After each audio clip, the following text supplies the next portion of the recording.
이렇게 더운 날에는 집 에어컨 밑에서 책을 읽으면서 가족과 보내는 게 제일 좋겠죠? 물론 필립의 사연방 사연을 듣는 것도 좋은 방법입니다. 그럼 오늘의 사연 시작하겠습니다. 전 세상의 소리를 한 번도 들어본 적이 없는 청각 장애인입니다. 이른의 나이가 되도록 피부치 하나 없이 혈혈단신으로 외롭게 산 남자이기도 하고요. 저는 얼마 전까지만 해도 스마트폰을 살 형편도 되지 않았고 필요하지 않았는데요. 이유는 말하지 않아도 아시겠죠? 그런데 올해 초 소중한 친구에게 스마트폰을 선물 받고 유튜브를 배우는 과정에서 이 채널을 알게 되었습니다. 비록 낭독자의 목소리를 들을 순 없지만 큼지막한 자막으로 재밌는 사연을 읽다 보니 저에게 유일한 취미가 되었네요. 그런데 제게도 재미있고 놀라운 사연이 있어 이번에는 신청자가 되기로 용기를 갖게 되었습니다. 제 인생 대부분의 일들을 담아볼 테니 많은 분들이 읽고 들어주시면 고맙겠습니다. 제 인생이 기억나는 부분부터 말씀을 드리자면 5살쯤이 시작인데요. 저에겐 많은 가족들이 있었답니다. 집도 굉장히 크고 방도 수십 개나 되었고 집 앞에는 운동장까지 있었어요. 저는 모든 아이들이 저처럼 고아원에서 지내는 줄 알았어요. 엄마, 아빠라는 존재는 고아원의 원장님인 거라고 알고 자랐죠. 하지만 7살이 되고 고아원 근처 놀이터에서 저만한 꼬마애들이 부모님과 손을 잡고 노는 걸 여러 번 보고 나서야 제가 특별하다는 사실을 알게 되었죠. 그래서 저도 부모님이 존재하는지 궁금해서 원장님을 찾아가 수어로 물었습니다. 원장님, 저에게도 부모님이 계신가요? 그분들은 어디에 있나요? 원장님도 수어로 답해 주셨어요. 나도 모른다. 네가 갓난아기일 때 다른 고아원에서 여기로 옮겨졌어. 흔히 너희 부모님을 뵌 적이 없어. 남겨진 주소나 연락처도 없고 제대로 알려주지 못해 미안하구나. 그래서 부모님이 저를 버렸는지 아니면 돌아가셔서 고아원에 맡겨졌는지 알 수 없었어요. 그런데 깊이 생각해보니 청각장애를 가지고 있던 제가 키우기 힘들고 짐이 되어서 버릴 수도 있겠다 싶더라고요. 그래서 그날 이후 단 한 번도 부모님에 대한 존재를 궁금해하지 않았습니다. 이듬해 8살이 된 저는 일반 학교에 입학하지 못했고 고아원 옆에 있던 천주교 수녀님께 공부를 배웠어요. 말도 하지 못하고 듣지도 못했던 저는 농아학교에 가거나 수어를 잘하는 수녀님께 공부를 배워야 했는데 제겐 주말마다 보는 수녀님이 훨씬 마음이 편해서 그분의 학생이 되기로 한 거죠. 고아원과 성당을 오가며 성장을 하던 저에게 문제되는 건 없었는데 다만 고아원 형들이 문제였어요. 형들은 저를 괴롭히는 게 재미있었는지 매일 저를 못살게 굴었답니다. 그뿐만 아니라 저와 동갑이거나 어린 친구들을 때리기도 하고 벌을 세우기도 했어요. 그걸 참다 못한 제 친구는 고아원에서 도망을 치기까지 했답니다. 제가 어떻게 괴롭힘을 당했는지는 자세히 알려드릴 수 없지만 어린 나이에 버티기 힘든 수준이라고 생각하시면 될 것 같아요. 하지만 저는 도망갈 수 없었습니다. 듣지도 말 못하는 농아가 어디서 뭘 할 수 있을지 깊이 생각해보니 고아원이 제일 낫다는 결과가 나왔으니까요. 그렇게 10년의 시간 동안 버티고 버텨 고아원에 나오게 되었습니다.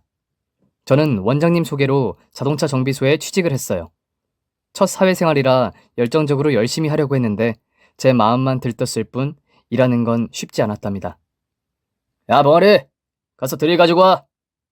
정비소 선배 직원은 손으로 드릴 흉내를 내며 저에게 심부름을 시켰는데 제가 알아듣지 못하자 주먹으로 제 머리에 꿀밤을 때렸어요. 의사소통도 잘 안 되고 제가 실수를 많이 하다 보니 제 머리에 혹이 없는 날이 없었죠. 또 정비소의 직원들이 모두 밥을 먹으러 가고 저 혼자 있을 때 손님이 오기라도 하면 말 못하는 저를 보고 재수없다고 한마디 하고 다른 정비소로 떠났답니다. 물론 모든 손님들이 그런 건 아니었지만 대다수의 손님들이 말 못하는 저를 보면 인상부터 찌푸렸네요. 사장님은 제가 정비소에 석 달이나 일했는데도 작은 발전이 없으니 뭔가 결정한 것처럼 사무실로 불렀습니다. 사장님과 저는 종이에 글씨를 쓰며 대화를 나누었어요. 덕수야, 너 여기서 더는 일하기 힘들겠다. 너도 선배들 때문에 괴롭지? 사장님, 제가 많이 부족하죠? 저도 잘 압니다. 선배들이 혼내는 건 얼마든지 참을 수 있어요. 앞으로 더 열심히 일할 테니 제발 자르지 마세요. 저는 다른 데 갈 곳이 없어요, 사장님. 사장님은 제가 써놓은 애절한 부탁의 말을 읽고 한참 동안 생각에 잠겨 계셨어요. 그리고 잠시 후 전화기를 들고 누군가와 통화를 했답니다. 사장님은 다시 종이에 글을 쓰셨습니다. 내가 잘 아는 세차장 사장이 있는데 방금 통화해보니 너를 받아주겠다는구나. 거긴 여기처럼 복잡하게 공부할 필요 없어. 자동차만 깨끗이 닦으면 되는 곳이야. 숙식 제공도 되니까 내일부터 거기서 일해라. 저는 선택권이 없었기 때문에 알겠다고 했고 저녁에 얼마 없는 저의 짐을 싸고 잔뜩 긴장을 한 채 잠이 들었습니다. 이튿날 세차장으로 떠난 저는 친절하고 인자하신 사장님을 만나게 되었어요. 사장님은 크게 걱정할 거 없으니 긴장 풀고 편안하게 지내라고 어깨를 토닥여 주셨답니다. 그리고 간단하고 쉬운 세차 일을 하니 더할 나위 없이 마음이 편했어요. 게다가 누가 제 머리를 때리지도 않았고 화내는 사람도 없어 스트레스를 받을 일이 없었죠.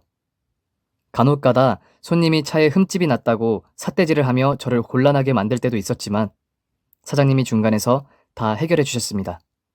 그리고 저에게 가장 행복한 순간이 있었는데요. 식당 사장님이 일주일에 한 번씩 단팥죽을 만들어 주셨는데 얼마나 맛있던지 제 인생 최고의 음식이었답니다. 그 맛 때문에 더 오래 일하고 싶은 마음이 생겼던 것 같아요. 세차 일은 추운 겨울에만 제외하면 할만했어요. 잠자리도 편하고 밥도 맛있었으니 이만한 직장은 제 인생에 다시 없을 거라 생각하고 헌신하고 희생하는 마음으로 열심히 일했답니다. 그렇게 저는 10년의 세월이 흐르도록 세차장에서 쉼없이 살았어요. 하지만 제가 일하는 세차장은 곧 문을 닫게 되었습니다. 손세차보다 저렴하고 빨리 할 수 있는 자동 세차장이 들어서면서 매출이 급감했고 버티고 버티던 사장님은 결국 폐업을 하고 말았어요. 그래서 저는 어쩔 수 없이 그곳을 떠나야 했고 다른 직장을 찾아다녔답니다. 저는 모아둔 돈도 있으니 숙식 제공이 되지 않아도 저를 받아주는 곳이라면 어디라도 일할 생각이었어요. 하지만 청각장애인이 취직할 수 있는 곳은 쉽게 찾아지지 않아 큰 고민에 빠져 있었답니다. 그 흔한 공장에서도 저는 문전박대를 당했고 사람 구한다고 쓰여있는 식당에 들어가도 반갑지 않은 사람이었죠. 그렇게 2달 동안 일자리를 찾지 못하고 여인숙을 전전하고 있었는데 전봇대에 붙어있는 곰방할 사람 구합니다가 눈에 들어왔어요. 저는 곰방이 뭔지도 모르고 전단지에 쓰여있는 사무실 주소로 찾아갔습니다. 이윽고 사무실에 들어서자 웬 덩치가 산만한 남자 한 명이 있었고 저에게 어떻게 왔느냐고 묻는 입 모양을 읽었습니다. 저는 전봇대에서 떼어낸 전단지를 가슴 위로 올려 보였고 제가 청각장애인이라는 사실을 미리 적어놓은 쪽지를 사장님에게 전했어요. 그리고 사장님은 제 팔뚝을 만지며 고개를 끄덕이며 힘 좀 쓰겠네요 라고 말했고 저는 고개를 빠르게 끄덕였습니다. 그리고 사장님을 따라 공사장으로 쫓아가게 되었고 곰방이 시멘트나 흙 등 공사 자재를 힘으로 나르는 사람을 일컫는 걸 알게 되었어요. 그 일은 잘 들을 필요도 없고 말할 필요도 없어 제가 일하기에 아주 좋았답니다. 단순히 힘만 써서 하면 되는 일이었으니까요. 게다가 저를 뽑아준 사장님이 숙식할 장소를 마련해 주셨고 일당도 보통 사람과 똑같이 대우해 주셨어요. 저는 매일 뜨거운 땀을 흘리며 모래를 퍼날랐고 몸이 부서져라 일하며 돈을 모았습니다.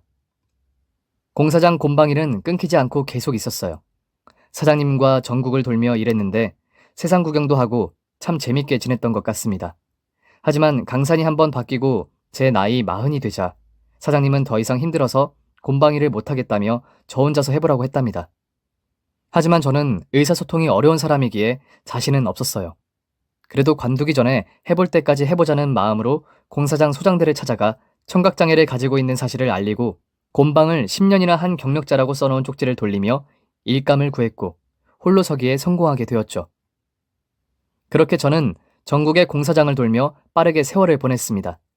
흰머리가 검은머리와 반반을 이룰 정도로 나이를 먹게 되자 제가 모은 돈은 꽤 많았고 꿈에 그리던 일을 해보기로 결심했답니다. 저는 아무 연고도 없는 한 도시에 혼자 지낼 만한 집을 마련하고 팥죽집을 차릴 상가를 찾았어요.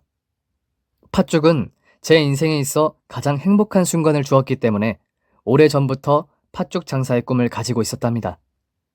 거의 전 재산을 털어 가게를 인테리어하고 주방을 설비하고 재료를 구비했어요. 그리고 장사에 들어가기 전 제가 세차장에서 일할 때 먹었던 그 팥죽의 맛을 내려고 몇 날 며칠을 잠도 안 자고 가스불 앞에서 밤을 지새웠답니다. 보름이 넘는 시간 동안 열심히 노력하다 보니 얼추 비슷한 맛을 찾게 되었고 그 다음 날부터 장사를 개시하게 되었어요. 그때가 21세기의 시작인 2000년도였네요. 제 팥죽은 첫날부터 맛이 통했는지 사람들이 줄을 서서 먹었고 맛있다고 칭찬하는 손님들의 말에 감동해 눈물까지 흘렸네요. 그리고 제가 농아인인 게 소문이 퍼져서 손님들이 말 대신 손가락으로 팥죽 몇 그릇을 담아달라고 표현해 주었습니다. 그 작은 배려가 저에겐 큰 고마움이었어요. 살면서 매번 무시와 놀림을 당하며 살아왔으니 이런 친절이 너무 행복하게 느껴졌답니다. 그리고 밤마다 오늘 번 돈을 세는데 어찌나 재밌던지 세고 또 세어보며 훗날 부자가 되어 있을 제 모습을 상상했답니다. 그렇게 저는 동네에서 유명 인사가 되어 시장을 보러 갈 때 상인들이 서비스를 더 챙겨주려고 했고 길거리에서는 팥죽 아저씨라는 호칭으로 불리며 많은 이웃이 생겼습니다. 저는 50의 나이가 돼서야 인생의 사는 맛을 알게 되었고 더 착하고 좋은 사람으로 살아야겠다는 자신과의 약속을 했답니다.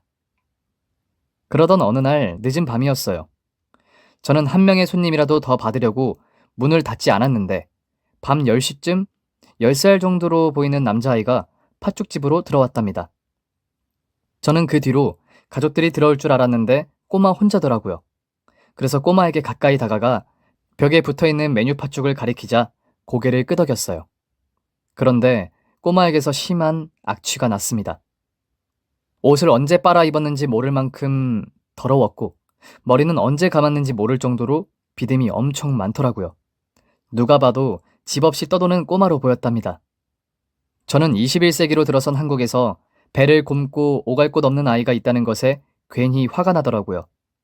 잠시 후 팥죽을 펄펄 끓여서 2인분이 될 만큼 많은 양을 그릇에 담아 꼬마에게 주었고 그 꼬마는 뜨거운지도 모르고 허겁지겁 배를 채웠습니다. 맛있게 잘 먹는 모습을 보자 제 마음은 평온해지고 따뜻해졌네요. 순식간에 그릇을 싹싹 비운 꼬마는 눈치를 이리저리 살폈어요. 저는 종이에 음식값을 내지 않아도 된다. 배고플 때 언제든 오거라 라고 쓰고 있는데 꼬마는 그새를 못 참고 달아났습니다. 이에 저도 종이를 들고 꼬마의 뒤를 쫓아갔고 얼마 가지 못해 소년의 팔을 붙잡았어요. 그러자 꼬마는 울고 불며 뭐라고 말하는 것 같았는데 한 번만 봐달라고 하는 것 같았습니다. 그래서 저는 주머니에서 쪽지를 꺼내 보여주자 안심한 꼬마는 그제야 울음을 멈추었어요. 그리고 1,000원짜리 몇 장을 꺼내 꼬마 손에 쥐어주고 제 자리인 팥죽집으로 돌아갔답니다. 이튿날 꼬마는 아침부터 팥죽집을 찾아왔고 저는 역시나 많은 양의 팥죽을 주며 마음을 베풀었어요. 하지만 저와 꼬마는 별다른 대화를 나누지 않았습니다. 종이에 글을 써서 주고받을 수 있었는데 그냥 아무것도 묻지 않고 배를 채워주고 말았죠. 그렇게 꼬마는 한 달 동안 매일 저에게 찾아와 팥죽을 얻어먹었답니다. 그리고 꼬마가 저에게 마음을 열었는지 작은 종이 쪼가리에 잘 먹었습니다. 팥죽 아저씨 라고 적어서 보여주더라고요. 그래서 저도 맛있게 먹어줘서 고마워 라고 글귀를 적어주었답니다. 그것이 저와 꼬마의 첫 대화였고 다음 날에는 더 많은 대화를 주고받았어요. 알고 보니 꼬마는 저처럼 고아원에서 지내다가 형들의 괴롭힘으로 도망 나왔다고 했습니다. 저는 이게 21세기에 있을 수 있는 일인가 싶어 다시 되물었는데 괴롭힘을 당하는 것보다 굶는 게 낫다고 꼬마가 대답을 하는 거예요. 그래서 종이에 글을 써서 물었습니다. 꼬마야, 잠은 어디서 자니? 그냥 아무 데서나 자요. 어젯밤은 상가 화장실에서 잤어요. 저런, 잘 곳이 없으면 여기에도 방이 있으니 여기서 자렴. 제 친절이 부담되었는지 꼬마는 고개를 가로저었고 맛있는 팥죽만 계속 먹게 해주면 이 다음에 다 갚아주겠다고 하더라고요. 꼬마는 사람이 붐비는 낮 시간에는 팥죽집에서 멀찌감치 떨어져 구경을 하고 있었어요. 자기한테 냄새가 나는 것 때문에 부끄러웠는지 바쁜 와중에 방해가 될까봐 그런 것인지 모르겠지만 늘 한가한 시간에 맞춰서 가게로 들어와 팥죽을 먹었습니다. 그런데 늘 걱정이었어요. 어린 녀석이 오갈 데가 없어 도와주고 싶은데 경찰을 부르면 결국 고아원으로 돌려보내질까봐 쉽게 손을 내밀지 못하겠더라고요. 그래서 저는 꼬마야, 이 아저씨도 고아란다. 너처럼 형들에게 많은 괴롭힘을 당했지. 그래도 열심히 살다 보니 이렇게 아저씨의 꿈인 팥죽집까지 차리게 되었어. 혹시 너에게도 꿈이 있니? 라고 물었고, 꼬마는 저도 아저씨처럼 팥죽집을 하고 싶어요. 나중에 아저씨 후계자 시켜주시면 안 될까요? 하고 삐뚤삐뚤한 글씨로 저를 웃게 만들어 주었어요. 꼬마가 농담을 한 것일 수도 있고 제 기분을 맞춰주려고 한 말일 수도 있지만 제가 누군가의 꿈이 되었다는 것에 참 많이 기쁘더라고요. 그래서 전 꼬마에게 후계자 좋지. 그런데 이 아저씨는 널 후계자보다 함께 일하는 동업자가 되고 싶구나. 이 다음에 어른이 되면 아저씨와 같이 팥죽집을 운영해보자. 라고 답장을 써주었답니다. 그러자 꼬마는 저를 향해 씩 웃어주었는데 어찌나 예쁘던지 와락 안아주고 말았어요. 저와 소녀는 매일 팥죽을 먹고 헤어지기를 반복하며 친한 친구 사이가 되었답니다. 그리고 꼬마는 제가 준 돈으로 목욕탕을 혼자 다녀왔는지 멀끔하게 돌아오기도 했어요. 가장 바쁜 시간에 찾아와 팥죽 서빙을 돕기도 하며 제 밥값을 하려고 애를 쓰기도 했답니다. 그러다 보니 손님들은 꼬마 녀석에게 제 아들인 줄 알고 착한 아들을 둬서 좋겠다는 말씀도 해주셨고 꼬마에게 용돈까지 주는 손님도 있었답니다. 그리고 저는 꼬마에게 일당까지 챙겨주며 팥죽만 먹지 말고 밥도 사 먹으라고 했어요. 그러던 어느 날이었습니다. 여느 때처럼 팥죽집에서 열심히 손님을 받고 있었는데 사람들이 우르르 빠져나가자 잠시 청소를 하고 있었어요. 그런데 건장한 고등학생 넷이 들어와 저를 붙잡았답니다. 야, 벙어리! 돈 좀 내놔봐. 여기 장사 아주 잘 되니까 오늘 일해서 번 것만 좀 나눠줘봐. 저는 그의 입모양을 정확하게 읽었고 위험한 순간이라 그냥 돈을 빼앗기기로 마음먹었어요. 이윽고 절도범들은 제 돈주머니를 통으로 빼앗았고 그 안에 있는 돈을 보며 기쁨의 미소를 짓더라고요. 그런데 그중 한 명이 야, 그런데 이 벙어리가 신고하면 어떡하지? 라고 말했고 그중 우두머리로 보이는 놈이 이 멍청아, 벙어리가 신고를 어떻게 해? 우리가 돈 훔칠 곳이 여기로 정한 이유가 뭔데? 저 자식이 벙어리니까 정한 거 아니야? 하고 저를 바닥에 밀치고 도망가려고 하더군요. 그런데 그때 꼬마 녀석이 어디서 나타났는지 도둑놈 중 한 놈의 다리를 붙잡았습니다. 뭐야, 이 꼬맹이는 야, 벙어리 아들이야? 저리 안 떨어져? 도둑놈들이 꼬마의 머리를 쥐어받고 밀어내는데 안간 힘을 버티고 붙잡았습니다. 그리고 힘으로 안 되겠다 싶었는지 꼬마는 매달려있던 다리를 이빨로 물었답니다. 순식간에 도둑의 비명이 터져나왔고 상가에 있던 상인들이 몰려들었어요. 그리고 누군가 경찰에 신고했는지 금세 경찰들이 들이닥쳐 고등학생 넷을 잡았고 빼앗긴 제 돈을 되찾을 수 있었답니다. 모든 상황이 정리되고 저는 저보다 용기 있던 꼬마에게 고맙다는 인사를 하고 팥죽 한 그릇을 주었어요. 그리고 꼬마 녀석은 역시나 허겁지겁 고픈 배를 채웠답니다. 그리고 며칠 뒤 시장에서 팥을 사러 갔다가 가게로 걸어가는 길이었어요. 그 길은 인도와 차도가 구분되어 있지 않은 길이라 조금 위험해 주위를 잘 살피며 걷고 있었답니다. 그런데 잠시 후 누군가 저를 세게 밀치는 거예요. 순식간에 바닥에 넘어진 저는 어떤 상황인지 둘러보았습니다. 알고 보니 골목 삼거리에서 오토바이 운전자와 제가 한 길로 들어서면서 사고가 날 뻔했는데 꼬마 녀석이 몸을 던져 저를 구해준 겁니다. 저는 당장 꼬마에게 다가가 다친 곳이 없는지 살펴보았는데 눈으로는 심한 부상이 보이지 않았습니다. 하지만 너무 놀란 저는 꼬마를 업고 병원으로 달려갔어요. 그리고 의사 선생님께 몸으로 사고를 표현하고 빨리 엑스레이나 아무 검사든 빨리 해달라고 부탁했습니다. 그런데 검사 결과 다행히도 꼬마가 다친 곳은 한 군데도 없었고 곧바로 병원에서 나오게 되었어요. 꼬마는 저를 보고 배시시 웃으며 팥죽 먹으러 가자고 했는데 눈물이 왈칵 쏟아졌습니다. 그리고 저는 꼬마에게 수어로 말해주었어요. 꼬마가 알아듣지 못하더라도 꼭 해주고 싶어. 나의 수호 천사 고맙습니다 라고 표현해 주었죠. 그러자 꼬마는 무슨 말인지 글씨로 써달라고 했는데 괜히 쑥스러워 아무런 글씨도 써주지 않았네요. 그래서 저는 저의 수호 천사인 꼬마에게 변함없이 팥죽을 선물로 주었습니다.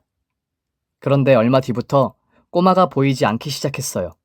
하루 이틀 안 보였을 때는 어디 더 좋은 식당의 사장님을 만나 맛있는 밥을 얻어먹고 있구나 싶었는데 일주일이 지나도 한 달이 지나도 꼬마 녀석은 제 앞에 나타나지 않았답니다. 그때 얼마나 보고 싶던지 괜히 길거리를 걸으며 꼬마의 모습이 나타나기를 간절히 바랐어요. 하지만 그 녀석은 어디로 갔는지 도통 보이지 않았고 제 마음에 공허함을 만들었답니다. 그렇게 처음엔 걱정과 근심이 들어 가게 앞을 자주 내다보며 그 아이의 모습을 찾으려고 했는데 나중에는 좋은 사람들에게 도움을 받아 떠났으리라 믿고 잊어버리기로 했답니다.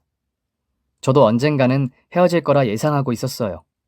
아직 어린 아이이고 언제까지 노숙하며 지낼 수 없으니 좋은 곳으로 가게 되었다면 축하하고 응원해 줄 일이니 좋은 마음으로 떠나보내기로 했어요. 물론 가슴 한켠에는 서운하고 섭섭하긴 하더라고요. 저의 수호천사가 떠났으니 마음이 심란하긴 했죠. 한편 제 팥죽집은 수호천사 떠났어도 여전히 장사가 잘 되었고 이대로만 간다면 가게에 쏟아부었던 돈은 1년 안에 회수할 수 있을 것 같았어요.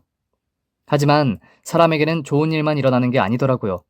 평범이라는 것은 좋은 일과 나쁜 일이 번갈아 가면서 오는 것이니 평범했던 저에게도 나쁜 일이 찾아왔답니다. 그날은 아침에 쉽게 깨지 못했어요. 쉼없이 일만 하니 몸이 고단해서 9시까지 늦잠을 자고 말았죠. 겨우 몸을 일으켜 씻고 제 일터로 나갔는데 제 팥죽집이 있는 건물이 통째로 검게 그을려 있는 겁니다. 소방관들은 모든 불을 끄고 철수했고 거기에 남아있던 상인들은 통곡을 하며 주저앉았어요. 저 역시 현실을 받아들이지 못하고 가게 안으로 들어가자 제 모든 꿈들이 검게 타버린 것을 보고 바닥에 주저앉고 말았답니다. 상가 회장님이 말하길 그 건물이 워낙 오래되었고 전기선들이 낡아 있던 탓에 1층 철물점 천장에서 불길이 시작되어 건물을 통째로 집어삼켰다고 했어요. 그리고 저와 대부분의 상인들은 가게 화재보험이라는 게 있는 줄 몰라서 한 푼의 돈도 보상받지 못했답니다. 상인들이 모여 다 같이 건물주에게 보상을 요구하려고 했지만 자취를 감춘 건물주를 만날 방법이 없어 포기하고 말았죠. 저는 세상을 원망했고 사람을 원망했습니다. 가진 것 없이 혈혈단신으로 살아오며 온갖 고생을 다 했는데 저에게 남겨진 건 까만 재뿐이었으니 모든 걸 포기해버리고 싶더라고요. 그래서 전 열심히 살기 포기하고 집에서 은둔 생활을 시작했고 배가 고플 땐 라면이나 빵으로 대충 때우고 잠만 자며 지냈습니다. 그렇게 1년의 시간을 보내자 제가 가진 돈은 바닥이 나버렸고 살고 있는 집마저 월세가 밀려 보증금에서 까이게 되었어요. 결국 보증금이 밀린 월세를 추월하자 집주인은 배려 따윈 없이 당장 나가라고 하더라고요. 저는 그에게 아무런 감정도 없었고 인생을 거의 포기하다시피 했기 때문에 집에서 더 지내게 해달라는 부탁 따위는 하지 않았습니다. 그렇게 쫓겨난 저는 오갈 데 없는 신세가 되었고 길에서 노숙을 해야 했습니다. 세상에 대한 원망이 가득 차서 마음이 만신창이가 된 상태로 하루하루를 보내게 되었죠. 그런데 사람이 참 간사하다고 느껴지는 순간이 배고플 때더라고요. 밥을 먹고 싶은 욕심에 저도 모르게 일을 찾으러 다녔지만 노아인 50대 남자가 할 수 있는 일은 어디에도 없었습니다. 다시 곰방 일을 할까 했지만 그땐 꿈이 있어 버텼는데 지금은 꿈이 사라졌기 때문에 돌아가고 싶지 않았어요. 그래서 제가 시작한 일은 폐지와 고물을 줍는 일이었어요. 고물상 사장님께 리어카를 2만 원에 사서 온 동네를 휘저으며 폐지를 주었고 하루 종일 걷고 달리며 번 10,000원도 안 되는 돈으로 국밥에 소주 한 병을 먹으며 줄인 배를 채우고 지하상가에 종이박스를 깔고 잠을 이루었답니다. 그런데 저는 노숙자들 사이에서도 무시를 당했어요. 지하상가는 따뜻한 자리가 있는데 자리 다툼이 굉장히 심했답니다. 저 역시 몸을 녹이고 싶어 그리로 가면 청각장애인을 비하하는 온갖 욕설을 들으며 구석으로 내쳐지길 반복했죠. 그래서 전 늘 차가운 바닥에서 잠을 청해야 했어요. 그렇게 매일 밤 잠이 들기 전 하늘을 원망하고 나를 낳은 부모를 원망하며 눈을 감았습니다. 그리고 다음 날은 눈을 뜨지 않기를 바랬죠. 하지만 아침이 밝아오면 또다시 지옥 같은 하루를 보내야 했고 더는 내려갈 곳 없는 바닥 인생을 살아야 했습니다. 20년의 세월이 지나도 저는 달라진 것 없었어요. 아니, 제 몸이 늙고 약해진 것 말고는 세상은 변하지 않았더라고요. 매일 무료 식사를 주는 곳을 찾아가 밥을 얻어먹고 폐지를 주어 술값을 벌었답니다. 알코올마저 없으면 인생을 버티는 게 너무나도 힘들어 술을 끊을 수가 없더라고요. 그러던 어느 날 리어카에 폐지를 가득 담아 영차하며 고물상으로 향하고 있었는데 누군가 뒤에서 리어카를 밀어주는 게 느껴졌어요. 말할 수 없던 저는 마음으로나마 고맙다고 외치고 끝까지 리어카를 끌고 고물상에 도착했답니다. 그리고 뒤에서 밀어주던 젊은 남자의 얼굴을 보고 고개를 숙여 감사를 표현했고 수어로 감사하다고 인사를 건넸어요. 그러자 젊은 남자는 천만에요. 별로 힘들지 않았어요. 하고 수어로 답하는 겁니다. 저는 오랜만에 수어할 줄 아는 사람을 만나 반가웠어요. 그래서 덕분에 힘들이지 않고 잘 왔습니다. 라고 큰 동작으로 수어를 했네요. 그런데 젊은 남자의 얼굴을 보면 볼수록 이상하게 낯이 익은 얼굴이었어요. 누군지 골똘히 생각하고 있는데 젊은 청년이 저에게 아저씨도 저를 많이 도와주셨잖아요. 아저씨 팥죽을 먹고 잘 자라서 이렇게 찾아왔어요. 하고 손으로 말하는데 소름이 돋더라고요. 젊은 청년은 바로 저에게 팥죽을 얻어먹으며 친구가 되었던 그 꼬마였던 겁니다. 그 꼬마는 그동안 무슨 변화가 있었는지 너무 멋지게 잘 컸어요. 양복도 구두도 모두 깔끔하고 세련되었고 옛날 노숙하던 꼬마의 모습은 찾아볼 수가 없더라고요. 어떻게 된 거니? 그때 왜 갑자기 사라진 거야? 죄송해요, 아저씨. 그때 당시에 길거리에서 만난 사회복지사 덕분에 보호시설로 옮겨졌고 얼마 지나지 않아 좋은 분들께 입양이 되었어요. 저는 아주 잘 됐다며 제 바람대로 좋은 길을 찾아가 다행이라고 일러주었고 건강하게 잘 큰 모습이 보기 좋다고 수어로 말해주었습니다. 그리고 꼬마는, 아니 청년은 저에게 저 아저씨 찾는데 오래 걸렸어요. 제가 어릴 적 아저씨와 팥죽집을 같이 운영하자는 약속 잊지 않으셨죠? 우리 동업하기로 했잖아요. 라고 하는 겁니다. 그제야 저는 지난 날이 떠올랐고 어떻게 그런 걸 다 기억하느냐고 배시시 웃어주었어요. 게다가 수어를 왜 배웠느냐고 물었더니 바로 저를 위해서 배워뒀다는 겁니다. 저는 너무 놀라서 재차 물었어요. 나를 위해 수어를 배웠다고? 도대체 왜? 아저씨는 나의 꿈이었으니까요.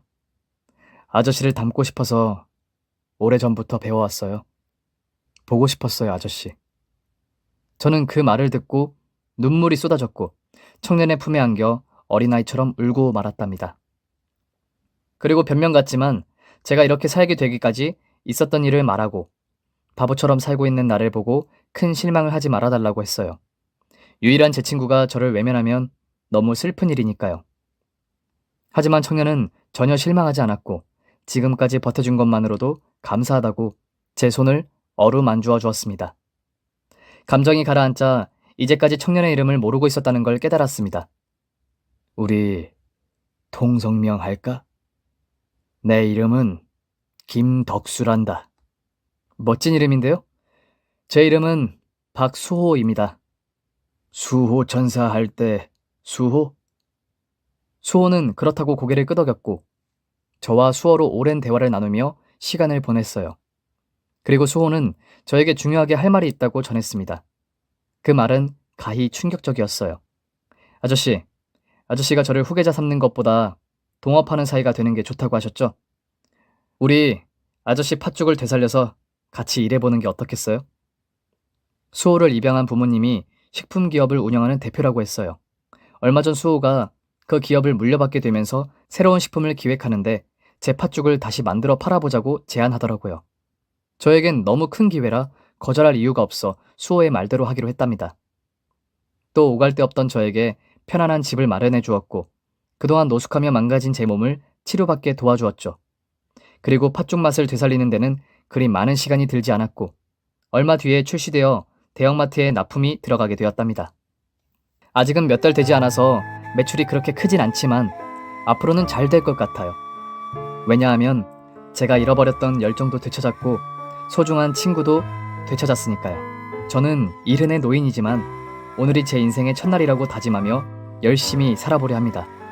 제 우여곡절 많았던 사연은 여기서 그치도록 할게요. 모두의 인생이 평온하길 간절히 빕니다.